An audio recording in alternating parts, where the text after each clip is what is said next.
Coaches, we've been asked the question a lot, how do you hold runners on base? So whether you're going to the 50-70 field for the first time and your pitchers have to hold on runners, or you're moving up to the transitional, the big field, and you have to hold runners on, we're going to show you 5 ways to help your team hold runners on first base. So number 1 is mix up your looks.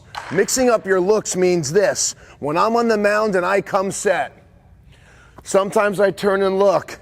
Notice how my head's going. Sometimes that'll get the runner to go back.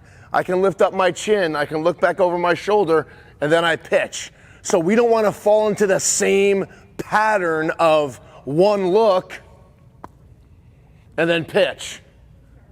One look and then pitch. We want to mix up our looks. So that's one good way of having the runner, keeping them honest when we're on the mound. Number 2, we want to mix up our moves. Sometimes I might show my bad move, which I'm going to step back, slow down, and come to first base. I might do that again. I might come set, look once, step back, turn, and throw.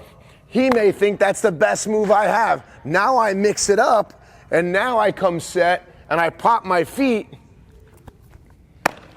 and I pick. So I can show a long arm action, which is much slower.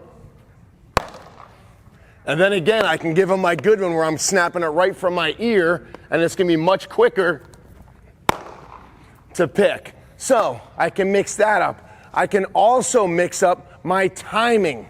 My timing meaning sometimes I can hold for 3 seconds. 1001, 1002, 1003, and then I can pitch. Or I can just go 1 second. 1001, and I can pitch. That's another thing that can keep the runner guessing as I mix up my timing. And I can also slide step. So I might pitch regularly with my leg kick about right here, and then my slide step is much quicker. And I'm going right to the plate. So again, the runner is trying to figure out my timing. He's trying to figure out when I'm going to go to the plate, and he's trying to catch on to something that I might be able to trigger to get him to steal. So I'm going to come set, slide and go right into my pitch. So from a first baseman's perspective, right, I'm going to be set up to where my left foot is kind of splitting home plate and the pitcher's mound in half. I'm in a nice low athletic position, knowing that he might have different looks. All right, I'm going to be ready at all times. Righties, it's a little bit more challenging because we have to make sure we let that ball travel. We catch it over the bag with a quick down and up tag. Lefties, it's easier because I'm obviously catching the ball with my right hand, so it's a lot easier to sync with it, boom, and get them. But I'm always paying attention to that runner. So my eyes are on Coach Duke. They're also back here to the runner. I'm going back and forth, and if that guy leaves early, I'm screaming runner, and Coach Duke's got to step off the mound. It's my job to communicate the second this guy breaks, or maybe he's getting too far off, and I'm relaying something to the catcher to let him know this guy's looking to run right here. So guy gets an early break, I'm screaming runner. Duke's either going to pick off and throw it to me. It'll look like this. Runner. I'm coming to get the baseball, and I'm going to try to throw him out at second.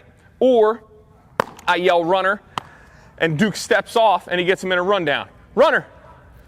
He's going to run right at him, and we're going to get him into a rundown. So it's equally our responsibility to hold runners on here, whether that's giving a sign with my glove to the catcher, letting the coach in the dugout know. As much as it's on the pitcher, it's also on us as the first baseman to help control the running game. Those are some really good ways to control the running game.